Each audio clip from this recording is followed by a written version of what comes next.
So this is going to be the fourth lecture in the series of lecture on protein targeting. So this is the usual disclaimer and we'll not go into the details of this. All right, so targeting of proteins which are synthesized by free ribosomes. So we have understood that there are proteins which are synthesized by ribosomes bound to the endoplasmic reticulum, and there are proteins which are synthesized by ribosomes which are free in the endoplasmic reticulum, right? So a large number of proteins are synthesized by free ribosomes in the cytoplasm. Okay, so the question that comes is how are they targeted to their various destinations? Okay, so we'll understand this process taking 2-3 representative examples: targeting to peroxisomes, targeting to mitochondria, and targeting to nucleus. Okay, the proteins for these organelles are synthesized by free ribosomes, right? So we'll understand the process, and as I told you yesterday in my last lecture, that targeting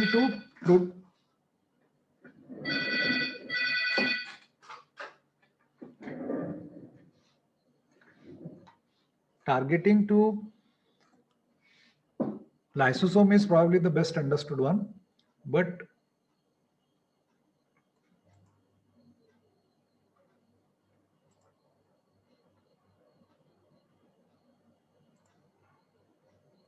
we have some insight into targeting to some other organelles also. So we'll try and understand this targeting of soluble proteins to peroxisomes, mitochondria, and nucleus.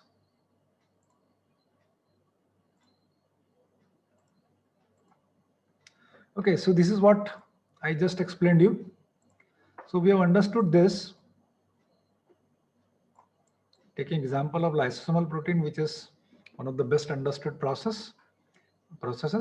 And today we'll try and understand targeting of these soluble proteins to nucleus, mitochondria, and peroxisomes.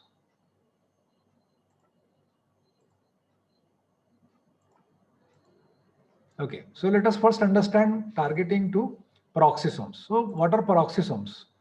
Peroxisomes are small membrane bound organelles, and they're present in majority of eukaryotic cells.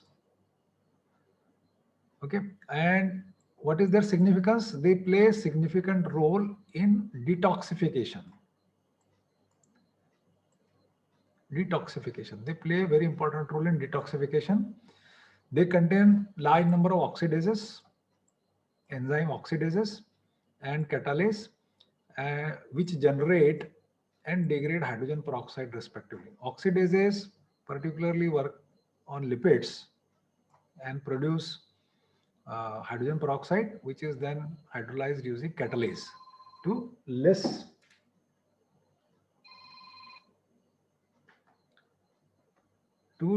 harmful products, that is water and oxygen. They are also the sites of synthesis for plasmalogens. Plasmalogen is a kind of lipid. It is an ether lipid. That means most of the lipids have ester bond, okay, whereas plasmalogens have ether bonds. So these plasmalogens are also synthesized in the peroxisomes. Bile salts are also synthesized in the peroxisomes. And in eukaryotic cells, oxidation of fatty acids of more than 18 carbon chain length takes place in peroxisome. 18 carbon and less than 18 carbon, their beta oxidation takes place in the mitochondria. But if the chain length exceeds 18 carbon, then beta oxidation takes place in peroxisomes. Now, soluble proteins of peroxisomes, they are imported from the cytoplasm. That means they are synthesized on free ribosomes, and from there, they are imported into the peroxisomes.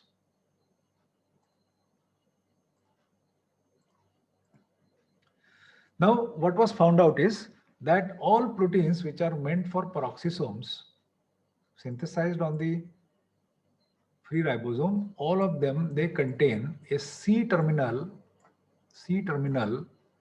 SKF sequence. SKF is a one-letter designation for amino acid. S is for serine, K is for lysine, and F is for phenylalanine. So at the C-terminal, you have these 3 amino acid sequence, SKF sequence. So you have to remember, you have to memorize this. Now, there are receptors in the cytoplasm. They are specific to this escape sequence. You have cytoplasmic receptors and their names are peroxins. The receptors have been named as peroxins. So you have receptors in the cytoplasm which are specific to escape sequence. So all proteins which carry a escape sequence at the C-terminal will bind to these receptors. Fully folded protein, please understand, fully folded proteins get fully folded in the cytoplasm itself. With escape sequence will bind to this receptor and they dock on translocation channel which are located on the membrane of the peroxisome. So there are translocation channels which are made up of several transmembrane proteins located on the membrane of the peroxisome.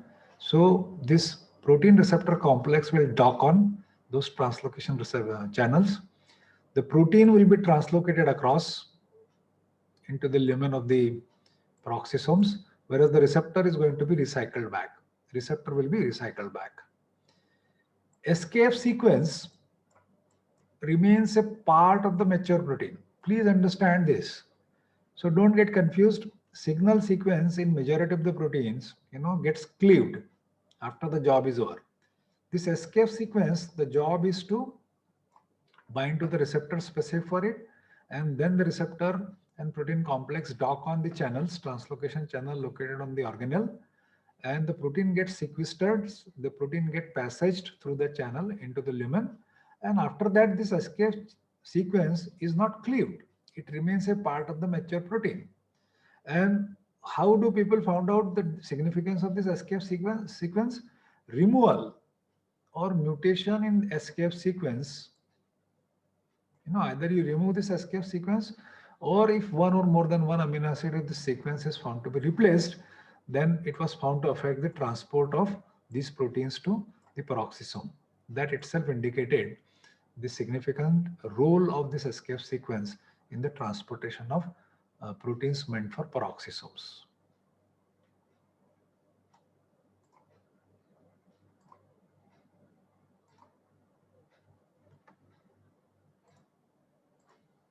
Okay, so second organelle is mitochondria. So all of you know mitochondria is an important cellular organelle, and it is a major cellular destination as well. You can understand because mitochondria is the site of beta oxidation. So various enzymes of beta oxidation are required within the mitochondria. Mitochondria is also the site of TCA cycle. So mitochondria is the site of oxidative phosphorylation. So a large number of different kinds of proteins are present in the mitochondria. Another characteristic of this mitochondria is that it is a semi-autonomous organelle. What does it mean? It means that it has its own DNA. Okay, but majority of its proteins are synthesized by free ribosomes and they're imported from cytoplasm. Okay, the DNA of the mitochondria doesn't code for mRNA. The mRNA is coded by, or the proteins required for mitochondrial proteins, they're coded by nuclear genes. Okay, so they will be synthesized, proteins will be synthesized on free ribosomes, and they will be imported from there from the cytoplasm. So mitochondria, presents a more complex picture. What is meant by that? Mitochondria has 4 possible destinations in the mitochondria itself. You have proteins which are part of the outer membrane. You have proteins which are part of the inner membrane. You have proteins which are meant for the matrix. For example, all the enzymes of TCA cycle, enzymes of beta oxidation, they are present in the matrix. And there are proteins which are present in the intermembrane space also. There are proteins which are present in the intermembrane space. Okay. So see, now for the first time we are coming across a lot of complexity. You just don't have one destination. Within the organelle also you have multiple destinations. Okay. So you have outer membrane, you have inner membrane, you have matrix, and you have intermembrane space. So what was found out is that we don't have understanding of targeting to all these destinations. Okay, we have some understanding as to how proteins reach the matrix. For remaining destinations, we are still learning. All these mitochondrial proteins they were found to have a N-terminal matrix targeting sequence. Particularly proteins meant for matrix, they were found to have a matrix targeting sequence, in short MTS. And where is it located? It is located at the N-terminal. You have an N-terminal matrix targeting sequence for proteins which are meant for mitochondrial matrix.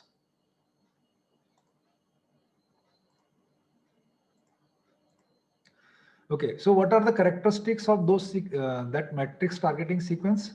Let us understand that the characteristic is like this matrix targeting sequence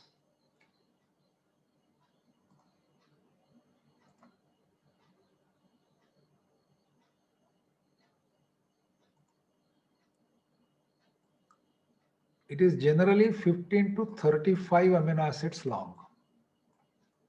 The length of matrix targeting sequence is anywhere between 15 to 35 amino acids.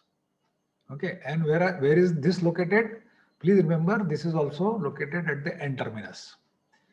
It is typically rich in positively charged amino acids, and there are presence of threonine and serine also. Serine and threonine are also there, but positively charged amino acids. So you know what are positively charged amino acids.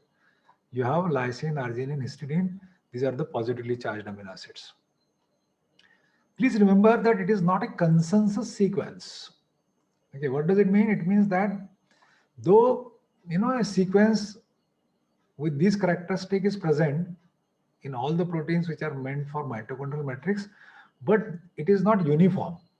There is no consensus. It may vary, showing these kinds of characteristics, right? So therefore, it is not a consensus sequence because it is not same in all mitochondrial matrix proteins. Proteins, please understand, proteins in fully folded form cannot be transported. Again, there is a variation here. In case of peroxisomes, what we saw is that proteins can be fully folded. In fact, proteins get fully folded in the cytoplasm and then they are imported into peroxisome. In case of mitochondria, fully folded proteins cannot be transported. So mitochondrial proteins remain in unfolded form or partially folded form, and therefore they are called as precursor proteins. They are called as precursor proteins. Now we have introduced this word chaperone. Chaperone proteins help them remain in unfolded form. Like in endoplasmic reticular lumen, chaperone in cytoplasm also help these mitochondrial matrix protein remain in unfolded form till they are transported across the mitochondrial membrane.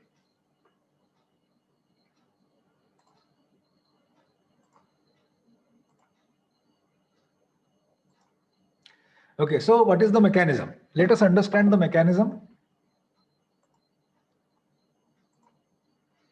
So this HSP70, heat shock protein with a molecular mass of 70 kilodalton, HSP70. It is a chaperone which helps the precursor protein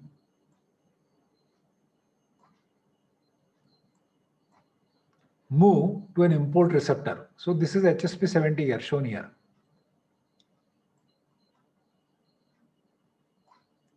Okay, in an ATP hydrolysis driven process, it helps that partially unfolded or unfolded protein. This is the mitochondrial matrix protein. You see at the N-terminus, you have this matrix targeting sequence. So it is being identified by this chaperone protein, and it will help this protein reach a import receptor. The one in blue is an import receptor, mitochondrial import receptor. One in blue, this is an import receptor. So with the help of this chaperone protein, with the help of this particular protein, HSP70, heat shock protein, molecular mass 70 kilodalton, it will reach this mitochondrial import receptor, right? This receptor protein complex in turn then migrate to a place where the two membranes unite. So periodically, what is observed is that the inner mitochondrial membrane and outer mitochondrial membrane, they come in close contact. So this import receptor along with the matrix protein, this receptor protein complex, this will move to a place, this will move to a point where the two membranes come in close contact to each other, right? Rather, they unite, you can say. They unite, membranes unite. The unfolded protein is passaged through a channel made of several integral proteins contributed by both the membranes. So you see in green, this is the channel. Okay, this unfolded protein, once it, and where this channel is located, this channel is located where the two membranes unite. And it is made up of several integral membrane proteins, contributed by both the membranes, outer membrane and inner membrane. So that unfolded protein will be passaged through the channel. Okay, and the passage is powered by potential difference across the inner membrane. You see, the inner membrane is positively charged outside and negatively charged inside. So this difference of potential across this inner membrane, the energy required for this passage will be derived from potential difference across this inner mitochondrial membrane. Moreover, there will be a mitochondrial counterpart of heat shock protein 70 kilodalton, which is called as MHSP. It is a mitochondrial counterpart of heat shock protein 70. So this is cytoplasmic HSP and this is mitochondrial HSP. This will also help uptake of this unfolded protein into the matrix. Okay, and this uptake will be further powered by hydrolysis of ATP. So we require ATP here also, and we require ATP here also. Moreover, potential difference across the inner mitochondrial membrane also powers this passage of unfolded protein through this particular channel into the matrix. Okay, once in the matrix, the signal sequence, that mitochondrial target sequence MTS, is cleaved by a specific protease is there which will cleave that signal sequence. What does it mean? That signal sequence is not a part of mature protein. In case of peroxisomes, proteins which are meant for peroxisomes, the target sequence remains a part of the mature protein. In case of mitochondrial matrix protein, once the protein comes into the matrix, okay, this target sequence is cleaved by a specific protease. It does not remain a part of the mature protein. Please remember the difference. Okay, so we have some idea, some insight as to how proteins are targeted to mitochondrial matrix. But we don't have any idea, we don't have a very clear picture as to how proteins are targeted to outer membrane, because there are proteins which are located in the outer membrane. There are proteins which are a part of the inner membrane. So we don't have a good idea about that. And there are one or two proteins which are there in the intermembrane space also. So we don't have a clear picture as to how proteins are targeted to this destination, but we do have some insight we just discussed as to how proteins come into the mitochondrial matrix. Please remember, mitochondrial matrix is also a major destination. You have enzymes of TCA cycle, you have enzymes of beta oxidation, you have these two major categories of enzymes residing located in the mitochondrial matrix.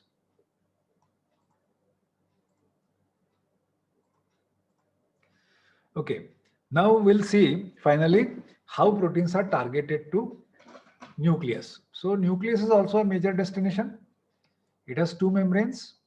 The outer membrane, if you see the structure of nucleus, the outer membrane is continuous with the ER membrane, whereas perinuclear space is continuous with the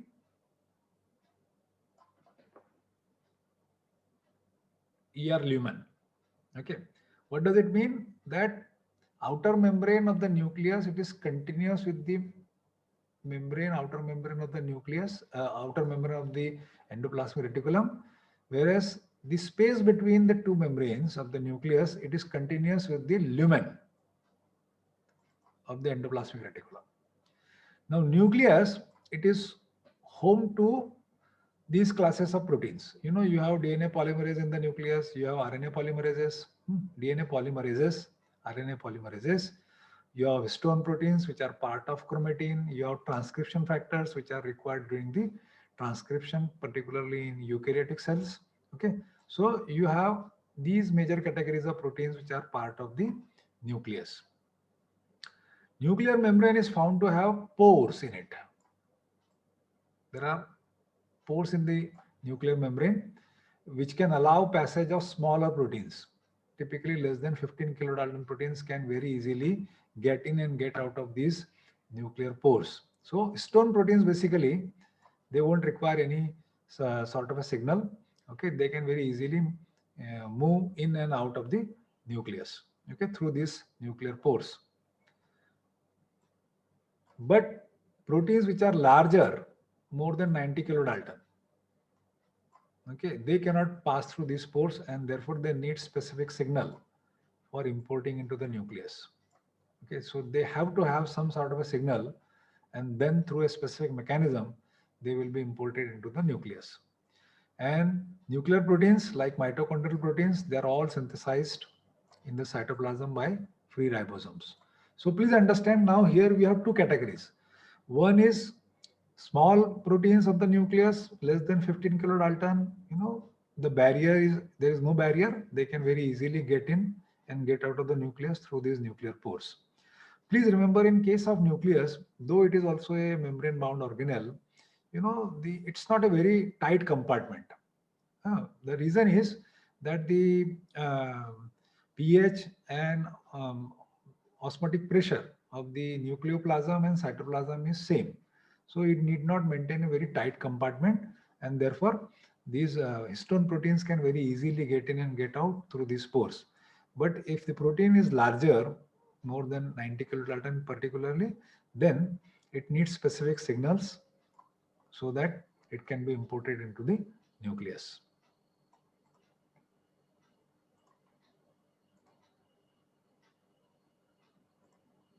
Okay, so what is those signals for larger proteins? So several nuclear localization signals have been identified. Please understand here, we don't have just one, you have many. That means there is no consensus. Several nuclear localization signals have been identified, and one of them called nuclear localization sequence, NLS, the one which is better understood. Nuclear localization sequence. It is made up of 5 consecutive positively charged amino acids. This nuclear localization sequence, it is characterized by the presence of 5 consecutive positively charged amino acids. Okay, so you have lysine, arginine, and lysine. This is just one example. There can be further variations also. And please understand that here we are not specifying whether it is located at the C terminus or whether it is located at the N terminus. It can be present anywhere in the protein. Please remember, it can be present anywhere in the protein. We are not specifying whether it is N terminus or C terminus. So if you have this kind of a sequence, the protein has got this kind of a sequence made up of 5 consecutive positively charged amino acids. There can be arginine, there can be lysine, there can be histidine also. Then it constitutes what is called as nuclear localization sequence. And it is one of the several nuclear localization signals that have been identified. Proteins with nuclear localization sequence, they bind to nuclear import receptors. These receptors are there in the cytoplasm, and they are transported across the nuclear membrane. There is again a transmembrane assembly through which protein receptor complex, proteins bound to specific receptors, proteins having NLS bound to specific receptors, will be transported across the nuclear membrane into the nucleus through specific translocation apparatus, system, machinery present on the nuclear membrane. The difference is, unlike mitochondria, folded proteins can be imported. In case of mitochondria, we just discussed that proteins remain unfolded. Folded proteins cannot be imported into the mitochondria directly. But in case of nucleus, proteins can be fully folded, and thereafter they can be imported into the nucleus. Second difference is this nuclear localization sequence. It is not cleaved. in case of mitochondria, what we saw is that mitochondrial target sequence, MTS, it got cleaved after the protein was transported across, okay, by a specific protease. But in case of nucleus and in case of peroxisome, the target sequences, they are not cleaved after the targeting is over. They remain a part of the mature protein. So this is all about these three, targeting to these three organelles. Thank you very much.